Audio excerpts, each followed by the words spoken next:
The rain fell hard that evening, drumming on the roof of a small, well-lit cafe at the corner of the street.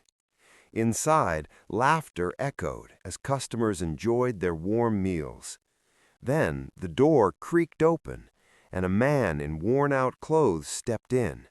His jacket was frayed, his shoes muddied, and his hair slightly messy from the storm. The entire cafe fell silent for a moment before whispers began to spread.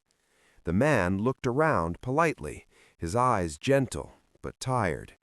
He walked up to the counter and asked quietly, "Could I get a cup of tea, please?" The manager, a young man in a sharp uniform, frowned. "This isn't a shelter," he said loudly enough for everyone to hear. "Our customers come here to relax, not to smell the streets." Laughter rippled through the crowd. Some took out their phones to record the moment. The man said nothing, only nodded slightly and turned away.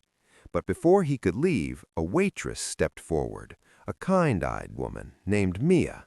"Sir," she said softly, "please have a seat. I'll get you your tea." She smiled and guided him to a corner table, ignoring the stares around her. She brought him tea and a small piece of bread, paying for it herself. He thanked her with quiet sincerity. "You've given more than you know," he said, before leaving. Before we continue, click subscribe and let me know in the comments where you're watching from, because tomorrow I will be giving you another story just as interesting as this one. Now, let us begin. The next morning, the cafe buzzed again. But this time, a black car pulled up outside. A man in a crisp suit stepped out, his confidence filling the room as he walked in. The same manager rushed forward, smiling eagerly.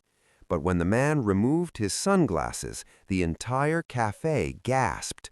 It was the same man from last night. "I came to thank someone," he said, turning to Mia.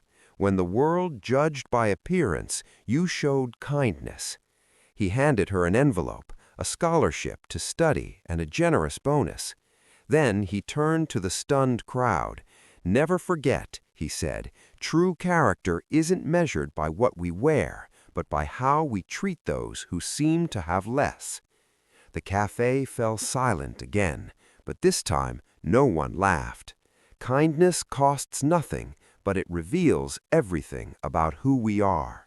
Subscribe and comment yes if you agree.